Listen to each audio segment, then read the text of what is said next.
Olá, meus irmãos, a paz do Senhor Jesus esteja com vocês. Nós estamos então dando início, à terceira lição. E nessa terceira lição, meus irmãos, nós vamos tratar de dois princípios importantes na vida do líder, que é o princípio do amor e o princípio da humildade, tá? No princípio do amor, irmãos, o que é interessante você, como líder, notar e prestar bem atenção é que existe um texto na palavra do Senhor que se encontra lá em 1 Coríntios 13, capítulo 13, versículo 4, que ele diz que quem ama é paciente, bondoso, quem ama não é ciumento, nem orgulhoso, nem vaidoso, quem ama não é grosseiro, nem egoísta, nem fica irritado, nem guarda mágoas, quem ama não fica alegre quando alguém faz uma coisa errada, mas se alegra quando alguém faz o que é certo. E o versículo 7, ele termina dizendo assim: quem ama nunca desiste, porém suporta tudo com fé, esperança e paciência. Meus irmãos, esse versículo aqui, esse capítulo e esses versículos que compõem esse princípio do amor, ele é fundamental na nossa caminhada, irmãos. Então, quando você vai treinar pessoas na área da liderança, é importante duas coisas que é fundamental no teu trabalho de treinamento. Primeiro, fruto do Espírito. O fruto do Espírito é fundamental, que está lá em Gálatas 5:23, 5:22. O que ele diz no 22? Ele vai dizer assim, ó: o fruto do Espírito é amor, alegria, a paz, a paciência, a delicadeza, a bondade, a fidelidade, a humildade e o domínio próprio. Com esses valores, que são valores do Espírito, que são valores que vêm de Deus, que são valores onde Jesus ele trabalhou aqui com esses valores, trazendo esses valores para nós. O que eu quero dizer para os irmãos nesse princípio que é fundamental? É fundamental que as lideranças elas tenham como base de valores esses princípios. Gálatas 5:22 tem que ficar muito fixado no coração do líder, e 1 Coríntios 13:4 tem que ficar muito fixado no coração do líder. O líder tem que ter essas virtudes que são fundamentais e que fundamentam valores dentro do nosso coração para a gente poder liderar. Então o líder, ele deve ter como base do seu caráter, base para o seu caráter, os frutos do Espírito. Então, quando fala de amor, ele precisa entender que ele precisa suportar tudo. Pastor, mas suportar tudo significa aprovar tudo? Não. Suportar não quer dizer aprovar. Suportar, a gente suporta e depois vai trabalhando, ali as lideranças, você vai trabalhando as pessoas de forma que você vai suportando, mas não tem coisa que nós não vamos aprovar. Aquilo que você não aprovar, nós vamos trabalhar para que a pessoa se conserte. Se ela não se consertar, é uma outra questão. Mas enfim, também nós não precisamos ficar com muita pressa da pessoa se organizar e se arrumar. Ninguém nasce pronto, irmãos. Nossos filhos não nasceu pronto, a gente não nasceu pronto. Então existe todo um tempo, um processo que Deus ele usa através das adversidades para nos amadurecer. É interessante que o líder reconheça que Jesus Cristo ele veio para ensinar a gente a se relacionar. Ele veio ensinar a gente a se relacionar. Então nós precisamos, a princípio, primeiro de tudo, aprender a se relacionar. Quando ele fala de amor, ele fala de relacionamento. Nós precisamos entender que Jesus veio para nos ensinar a relacionarmos, Ele está interessado na relação, ele não está interessado que a gente seja pessoas que igreja cheia, lotada, aquela coisa. Ele não precisa disso. Jesus não precisa nada de nós. Ele não precisa da nossa opinião, ele não precisa do nosso esforço para fazer as coisas acontecerem. Eu tenho que ser um líder que faz a coisa acontecer. A liderança cristã não é essa liderança que você vê aí na formação de líderes aí no formato da internet ou no formato das pessoas que estão aí pregando motivação. Não é por aí. Jesus não veio fazer isso. Jesus ele veio para ensinar a gente a se relacionar. Então é importante que nós aprendamos a nos relacionar. Primeiro lugar que a gente tem que aprender a se relacionar é dentro da nossa casa. Nós temos que ser líder dentro da nossa casa. Ali dentro da nossa casa começa o desafio do relacionamento. Aprender a se relacionar é fundamental, porque se eu sei me relacionar dentro da minha casa, eu saber relacionar dentro da casa do Pai, eu vou saber relacionar com a família de Deus. Então eu preciso desenvolver essa competência de se relacionar, de saber gerenciar conflitos, de saber aceitar sem aprovar. Eu aceito sem aprovar, não precisa aprovar. Chega um homossexual na igreja, você vai aceitar sem aprovar, você não aprova o que ele faz. Mas o contrário de aceitar é rejeitar. Tem pais que são pastores que têm filho homossexual, então como é que você faz? Você vai pegar o filho e vai jogar para fora? Agora você não entra mais dentro da minha casa? Não funciona assim, irmãos. Nós temos que entender que nós precisamos aceitar sem aprovar. Jesus aceitou aquela mulher que chegou em pecado, ele aceitou ela, ele não aprovou, ele disse vai, não peques mais, mas ele não rejeitou, em nenhum momento ele rejeitou aquela mulher. Então é muito importante que dentro da nossa casa, dentro da igreja, a gente aprenda a aceitar sem aprovar. Aceitar sem aprovar não é ficar jogando as coisas na cara, é deixar a pessoa passar pelo processo de transformação. A transformação, ela é um processo gradativo, irmãos. Ela é um processo que vai acontecendo na vida das pessoas conforme ela vai amadurecendo, conforme ela vai passando por suas diversidades, suas dificuldades, suas provações, suas lutas, tribulação. Tudo isso forja a pessoa. E nós não podemos privar nossos filhos de passar por isso, não podemos privar os obreiros de passar por isso, não podemos privar a igreja de passar pelas suas provações, suas dificuldades, os seus desafios. É aí que nós estamos trabalhando. Então Jesus disse, no mundo tereis aflição, mas tem de bom ânimo porque eu venci. O que ele quis dizer com isso? Eu sou o exemplo de vocês. Eu sou um exemplo de quem venceu. Então olha para mim. Então o que o Senhor pede para você como líder, eu como líder, nós na liderança? O que o Senhor pede para nós fazermos? Ele pede para nós aprendermos a nos relacionar. Então eu vou aprender a me relacionar porque aprendendo a relacionar com as pessoas, eu estou fazendo aquilo que Jesus pediu para mim fazer. É muito interessante hoje a gente ver, irmãos, as pessoas querendo fazer a igreja crescer à força, querendo fazer isso, fazer aquilo. É claro que nós temos que ser pescadores de almas, né? O Senhor ensinou a pescar, e para pescar você tem que saber jogar a quirela lá no tanque, né? Saber fazer a maneira de você atrair o peixe, essa coisa toda. Mas ele nunca disse que era para forçar. Ele disse assim, as minhas ovelhas ouvem a minha voz. E em outro texto ele diz assim, olha, eu não vim para os sãos, vim para os doentes. Então a gente precisa dar muita atenção para quem está doente. Nosso grande desafio nessa questão do amor, irmãos, é dar atenção para quem está doente. Tem uma pessoa doente na igreja, dê atenção para ela, pega teu telefone, liga, pega o zap, passa um zap para essa pessoa, uma palavra de conforto, uma palavra que anime ela, não aquelas palavras de exortação e tal, e querer dar sermão na pessoa, não, passa uma palavra para levantar. Nós fomos chamados para cuidar de feridas, o mundo já dá muita chicotada, o mundo já bate o suficiente, nós não precisamos bater mais, o que nós precisamos é acolher. Nós precisamos aprender a acolher, nós precisamos aprender a amar, respeitar e vagarosamente e conduzindo essa ovelha, conduzindo essa pessoa ao caminho da obediência, ao caminho da doutrina da palavra de Deus, como ela ensina. Isso é um processo, meus irmãos. Então é por isso que o amor, o princípio do amor se estabelece aqui. Será que nós estamos realmente tendo paciência?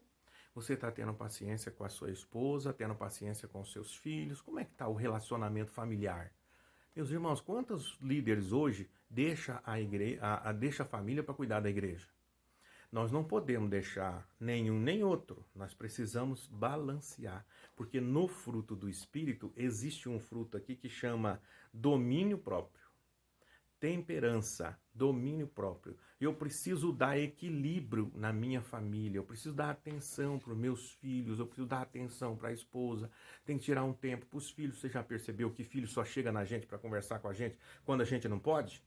Então tem hora que tem que parar. Tem hora, irmãos, que tem que parar. Tem hora que você não está podendo, mas aquele momento é o momento que precisa parar. Tem hora que não dá para parar e você agenda. Meu filho, então vamos fazer o seguinte, agora o pai está fazendo isso, né? Ou minha filha, o pai está fazendo isso, vamos agendar para amanhã, vamos fazer o seguinte, amanhã a gente vai tomar um café, né? Eu vou tomar um cafezinho, vou trazer aí um leite, uma bolacha, fazer um lanche, né? O pai comprou aí uns hambúrgueres aí, né? Hoje o hambúrguer tá baratinho, você chega lá, compra um hambúrguerzinho, faz o lanchinho em casa, né? Traz uma alfacezinha, faz ali em casa mesmo, não precisa fazer muita firula, né? Compra um guaranazinho, deixa ali. E aí você faz um lanchinho junto com os filhos, né? Ali você bate um papo com o filho, com a filha. Se é muitas vezes o filho quer conversar particular, muitas vezes ele quer uma atenção pessoal. Nós temos que estar muito atento com isso, irmãos. A família está em primeiro lugar. Isso não significa que você tem que deixar a igreja de qualquer jeito, ou então dizer para a igreja, eu vou cuidar primeiro da minha família, e blá, blá, blá. Eu teve momentos em que eu precisei dizer isso numa reunião com pessoas, na reunião, na igreja. Eu não falo isso porque eu não preciso entrar nesses detalhes com a congregação. Mas nas reuniões eu falo, minha família está em primeiro lugar. Esse negócio de gostar de mim, não gostar da minha mulher, porque ela é não sei o que, não condiz com o meu amor que eu tenho pelas ovelhas. Eu gosto de vocês, eu gosto dos filhos de vocês, gosto da esposa, do esposo, eu amo a todos vocês sem distinção. Quando vocês não conseguem fazer isso, mas porque a sua filha é chata, seu filho é chato, e eu não estou colocando a condição dos seus.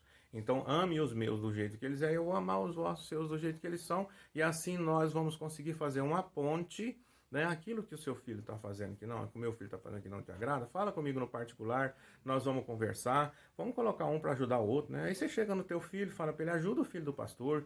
Aí você chega no teu filho e fala, meu filho, ajuda o filho da irmã, o filho da irmã. Então um vai ajudando o outro. Nós temos que desenvolver esse processo de relacionamento, aprender a se relacionar. Aprender a se relacionar é quando eu coloco um para ajudar o outro. Entendeu, meus irmãos? Agora, se começar a competir, nunca nós vamos chegar a lugar nenhum. Um começar a competir com o outro, querer ser melhor, querer fazer, querer se aparecer no culto, querer fazer show, querer tocar melhor, querer cantar melhor. A gente coloca nossos filhos na banda, nos instrumentos, né? E é ali que começa a aparecer os problemas, é a hora que começa a se relacionar, é ali que começam os problemas. Os problemas começam na relação e nós precisamos ser bons nesse negócio de relação, no curso de relacionamento. Então, meus amados irmãos, o que eu quero deixar para vocês hoje, nesse primeiro princípio, aliás, no terceiro princípio, que é o princípio do amor, que está relacionado com as virtudes de caráter, é isso. Vamos aprender a amar. Vamos aprender que esse amor que ele ensina para nós aqui, que suporta tudo, é um amor que suporta tudo, mas não aprova tudo, entendeu? Suporta tudo, mas não aprova tudo. Aceitar, a gente aceita, mas não é porque a gente aceita que a gente aprova, entendeu? O contrário de aceitação é rejeição. Rejeição não é um negócio que funciona para nós como líder. Nós temos que aprender a aceitar sem aprovar e depois ir consertando no decorrer da caminhada com amor. Com amor. Entendeu, irmãos? Tem hora que a gente tem que falar com nossos filhos um pouquinho mais firme, mas não significa que amor não significa que a gente tem que ser frouxo, né? O amor, ele tem as suas exigências, o amor, ele tem seus valores, né? Tem seus critérios, né? Então, é claro que quando a gente passa alguma coisa para nossos filhos e ele não faz, né? A gente segue a regra da Bíblia. E qual é a regra da Bíblia? Acertou, recompensa, errou, pune, né? Isso aí, desde o Velho Testamento, Deus vem fazendo. É a lei da semeadura. Então, não é porque o nosso filho errou, chegou em casa, minha filha chegou em casa, era para chegar meia-noite, chegou 1h da manhã, 1h30 da manhã, estava lá na casa do irmão lá e perdeu o horário.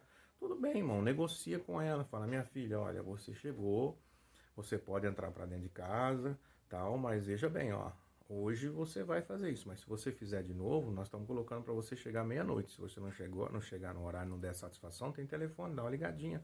Atrapalhou, liga para nós. Então, deu enrolada? Deu. Então, o que nós vamos fazer? Se você fizer de novo, nós vamos tirar de meia-noite, nós vamos colocar para 11h30. Correto? Você está de acordo? Vamos entrar no acordo? E aí você vai fazendo aquele acordozinho, vai trabalhando, ensinando, né, irmãos? Muitos pais batem nos filhos, fazem aquele pampeiro, briga, fica de mal, cara feia. Isso não resolve, porque eles vão fazer amizade lá fora, vai pegar um amiguinho lá fora que não é boa coisa, e ali é onde a coisa não vai funcionar, não vai dar certo. O pai tem que ser amigo, a mãe tem que ser amiga. Eles têm que fazer a ponte, o pai fazendo a ponte, a mãe fazendo a ponte. Não é um fica bravo, o outro vai lá e passa a mão na cabeça, não. É o pai ficou bravo, a mãe vai no particular e fala assim, não, então, vamos fazer o seguinte, vamos entrar no acordo nós aqui, né? Conversa com o filho, vamos entrar no acordo, faz a ponte. Aí o filho, quando a mãe dá bronca, o pai vai lá e faz a ponte. Quando o pai dá bronca, a mãe vai lá e faz a ponte. Esse aí é gerenciar conflitos. Amém, querido? Vamos lá. O quarto princípio é o princípio da humildade, né? No princípio da humildade, você tem ali Jesus lavando o pé do discípulo, né? Nós fomos chamados para isso, meus irmãos. Nós fomos chamados para lavar o pé dos discípulos, né? Esse lavar o pé dos discípulos é fundamental entendermos isso, né? Tem uma canção que a gente canta na igreja, né? Que é muito interessante. Eu vou ler aqui um trechinho que diz assim, ó. Eu não preciso ser reconhecido por ninguém. A minha glória é fazer com que conheçam a Ti e que diminua eu, para que Tu cresças, Senhor, mais e mais. Essa deve ser nossa linha de conduta em relação à humildade. Que diminua eu. Então nós não precisamos ser reconhecidos por ninguém. Você não precisa fazer coisa para o pastor da convenção ver. Você não precisa fazer bonito para que os outros pastores vejam que você é melhor. Você não precisa ficar com inveja da outro, o outro que está crescendo e você não está. O outro está com a igreja lotada, eu não estou. Nós não vamos chegar lá, o Senhor não vai julgar nós pelo tanto de gente que tem dentro da igreja. Não. Então, e quando Ele quer, Ele estala o dedo, acontece. Nós vamos prestar conta da nossa condição de se relacionarmos. Como foi o teu relacionamento com as pessoas que eu coloquei junto com você? Como que você se relacionou com a sua família? Como que você amou o próximo? Quem é o próximo, irmãos? O próximo é quem está do outro lado do quarteirão? Não, o próximo é quem está morando na tua casa, quem dorme com você, quem está ali nos quartos, na sala. Esse é o próximo. Então, quando o Senhor fala, ame o seu próximo, a gente olha para dentro da nossa casa. Depois que a gente amar a nossa casa e conseguir amar o próximo que está ali dentro, aí vem o próximo, né? Lembra quando a gente está na fila, a pessoa fala o próximo? Então esse próximo é depois que você amou os que está ali bem pertinho de você. Enquanto não amar bem, entender bem ali, fica difícil de amar o outro que vem vindo depois, né? Por isso que a humildade é para isso. Eu não preciso ser reconhecido por ninguém. Então eu não preciso fazer nada para que o outro veja. Eu não preciso fazer nada para que o prefeito me veja. Eu não preciso fazer nada para que o vereador me veja. Aliás, a política é quanto mais longe dela, quanto mais fora dela a gente ficar, melhor. É claro que nós não vamos ficar isento da política, né? Mas fazer politicagem, ficar do lado de partido, do lado de vereador, porque a gente precisa do vereador, porque você não precisa de ninguém, nós precisamos de Deus. Se o Senhor não agir na nossa vida, a palavra do Senhor lá em João 15 diz assim, sem mim nada podeis fazer. Então nós não temos que ficar preso em ninguém. Nós temos que ficar preso em Jesus Cristo. Sem mim. O que ele está querendo dizer com esse mim, sem mim? Ele está dizendo assim, ó, se vocês não forem obedientes. Lembra de João, lá em João 15 também, ali pro verso, depois do 10, ali onde ele fala assim, vós sois meus amigos se faz o que eu mando? Qual é o critério seu para ter amigo? Qual é o critério para o seu filho ter amigo? Já falei isso, irmãos. Nós precisamos de pessoas que fazem aquilo que Jesus manda. Na nossa classificação de pessoas para trabalhar junto com a gente, nós temos que convocar obreiros, que recrutar obreiros e pessoas, mas pessoas que fazem o que Jesus manda. Se as pessoas não fazem o que Jesus manda, não serve nem para ser amigo, nem para ser obreiro. Então nós precisamos entender esses princípios, meus irmãos, amém? Então eu queria deixar essa palavra, uma oração para você, para que Deus abençoe você e sua casa. Pai querido, abençoa, Senhor meu Deus, esse teu filho, essa tua filha, que está neste momento, Senhor, participando desse curso, que o Senhor possa abençoar essa família, essa casa, essa igreja, esse pai, essa mãe, esses filhos, Senhor, que haja harmonia, Senhor, nesses corações e que teu Espírito Santo possa falar a cada coração com a tua palavra e que o fruto do Espírito seja forte, seja ferramenta de Deus na vida da tua filha e do teu filho, Pai. Assim eu oro e abençoo, Senhor meu Deus, esse pastor, essa pastora, abençoo, Senhor, essa família, essa aluna que está agora diante desse vídeo. Pai querido, dá a tua força e a tua graça, assim eu oro e eu abençoo em nome de Jesus Cristo para a tua glória. Amém. Deus te abençoe, querido, e que o Senhor possa falar poderosamente no teu coração. Fique na paz.